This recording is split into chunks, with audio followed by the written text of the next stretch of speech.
പലതരം തട്ടിപ്പുകൾ നമ്മൾ കണ്ടതാണ്. എന്നാൽ അത്തരമൊരു തട്ടിപ്പിന്റെ പുതിയ രൂപം കണ്ട് മൂക്കത്ത് വിരൽ വെച്ച് പോവുകയാണ് ജനം. തട്ടിപ്പിന് ഇരയായതാവട്ടെ ഉത്തർപ്രദേശിലെ കവിയും എഴുത്തുകാരനുമായ നരേഷ് സക്സേന. വീട്ടു തടങ്കലിലിട്ട് മണിക്കൂറുകളോളം അദ്ദേഹത്തെ കൊണ്ട് തട്ടിപ്പ് സംഘം കവിത ചൊല്ലിക്കുകയും ചെയ്തു. തട്ടിപ്പ് വീട്ടുകാർക്ക് മനസ്സിലായതോടെയാണ് സക്സേന രക്ഷപ്പെട്ടത്.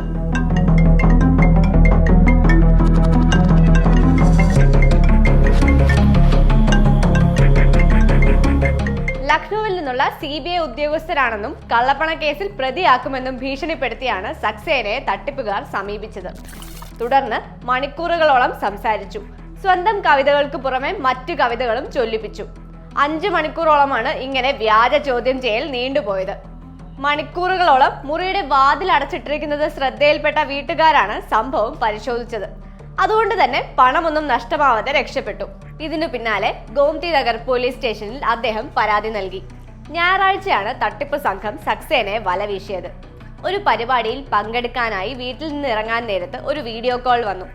ആധാർ കാർഡ് നഷ്ടപ്പെട്ടിട്ടുണ്ടോ എന്നായിരുന്നു ചോദ്യം. തന്റെ ആധാർ കാർഡ് ഉപയോഗിച്ച് ആരോ ഒരാൾ മുംബൈയിൽ ബാങ്ക് അക്കൗണ്ട് തുറക്കുകയും അതിലൂടെ കോടികളുടെ സാമ്പത്തിക കുറ്റകൃത്യങ്ങളിൽ ഏർപ്പെടുകയും ചെയ്യുന്നുവെന്നാണ് അവർ അറിയിച്ചത്. മുംബൈയിൽ കേസ് രജിസ്റ്റർ ചെയ്തിട്ടുണ്ടെന്ന് പറഞ്ഞ സംഘം CBIയിലെ ഉദ്യോഗസ്ഥനായ രോഹൻ ശർമ്മയാണെന്ന് പറഞ്ഞാണ് പരിചയപ്പെടുത്തിയത്.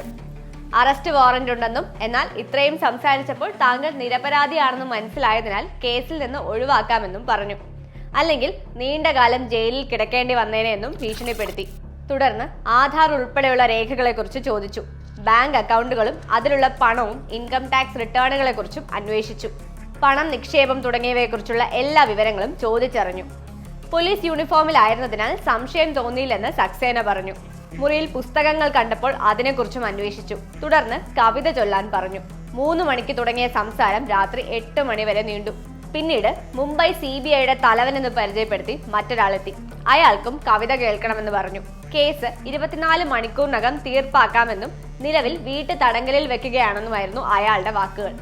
മുറിയുടെ വാതിൽ അടയ്ക്കാനും വീട്ടിൽ ആരോടും പറയരുതെന്നും നിർദ്ദേശിച്ചു. വീഡിയോ കോളിൽ തന്നെ കാണണമെന്നും നിർദ്ദേശം നൽകി.